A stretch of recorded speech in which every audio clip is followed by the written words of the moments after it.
Growing up in a house with 2 professional fitness coaches as parents, I've been around the highest level of fitness and training insights since day one. My dad has won bodybuilding competitions. My mom has been coaching for longer than I've been alive. When it comes to losing fat, building muscle, and sculpting your waist, this is literally what your boy's been raised on. The huge issue is all the waist snatching workouts and fad diets floating over the internet is terrible advice. So today, I'm breaking down the smartest, most sustainable way to target and snatch that waist, combining the 25 years of lessons into steps you can implement today. We'll cover 3 things. Number 1, which muscles and exercises to work to maximize your results. Number 2, the real way to burn fat off of your waist. Number 3, most importantly, how to stay consistent enough to see real changes. Stick with me till the end. You'll have the exact blueprint on how to see your transformation in the next 30 days. Don't be the person that's killing themselves with a bunch of sit-ups. You're working your core, but you're not shrinking it. And I hate it because everybody's going to tell you that working your core will help you get rid of these love handles, but it won't. That is why I'm not even going to be showing you any ab exercises, because people will say that, or like they'll kind of throw it in and then they'll show you ab exercises. So you hear it and you're thinking, oh, okay, cool. I'm still going to do these ab exercises because they still might help me get there. It's not. Instead, what we're going to focus on is the muscles that actually give you the illusion of a more tapered look. You want to think shoulders, lats, and mass on your legs. We won't spend a bunch of time here because this isn't the stuff that gets you the most amount of results, but it will help. You need 2 things for an effective workout. Stability, so that you're not using a bunch of supporting muscles outside of the one we're trying to work, and something you could easily overload. Here's some of my favorite movements for each of those muscle groups.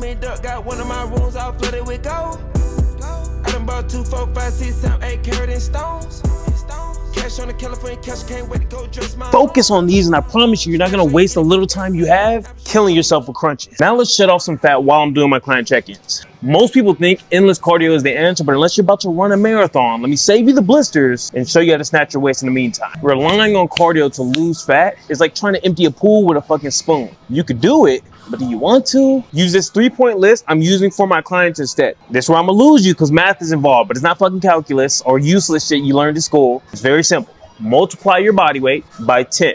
That's gonna put you in a calorie deficit. Now with that number, you're gonna calculate your calories. Download my fitness pal, get a food scale, be an adult, and track your calories like you would track a budget. Number 2, hit your protein goal. 1 gram per pound of your body weight. It's gonna keep you full, satiated. You're gonna see some people say 0.7 grams per pound of your body weight is cool. Like that's good in scientific study, but like in real life, people get hungry. You stress eat, you emotionally eat. So having a little bit more is just going to allow you to stay fuller for longer and help your body burn more calories. So it's a win-win. Point 3, walk 10,000 steps per day. I did a little bit of my client check-ins while I'm walking. I do anytime I'm on a phone call, I'll walk. You can start with little pockets like 2 10 to 15 minute walks a day. Game changer number 3 is consistency long-term. Everyone starts strong in week 1. I remember one year I went to spring break, and while I was on a spring break in the beach, I was around a bunch of dudes that worked out, were super, super fit. I felt like, holy shit, I don't even hit the gym. Is what I felt I looked like. Looked super scrawny, had no muscle definition at all. It was just bad. It was a wake-up call. The week I came back, I was going crazy in the gym. Literally, my friends would think I was doing cardio because I was going so hard with my intensity. Long story short, didn't last. I was more consistent with the binge eating on the weekends, binge drinking, and bar hopping. So I was consistent, but consistent with the wrong shit. The mistake here is relying on motivation. It is 6 a.m. We are at the gym. It is starting to rain a little bit, but we getting after it. Consistency long term looks like doing it when you don't want to. Like this morning, if I'm being honest, it was getting a little rough. I didn't really want to show up, but there's sometimes where you just gotta kind of go through the motions. And the great thing about this is when you learn to just push and just 3, 2, 1, just get up and go, stop thinking, your body starts to heat up. Your body starts to warm up. Like as you get blood flow going, anytime I get a workout in and I finish maybe 1, 2 exercises, I'm good to go.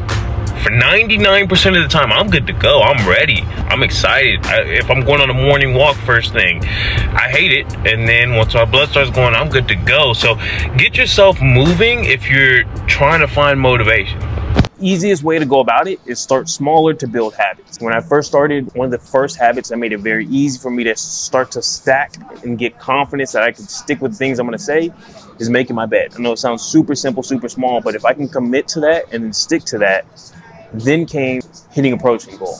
Then came tracking my calories. Then came going to the gym and not missing. Don't try to commit to these huge, crazy things and be confused when you can't stick to it, when your ass can't even hit 10K steps a day. Stick to these small habit shifts. You'll be able to snatch the waist, tone up, build muscle, and stop acting like you love salads.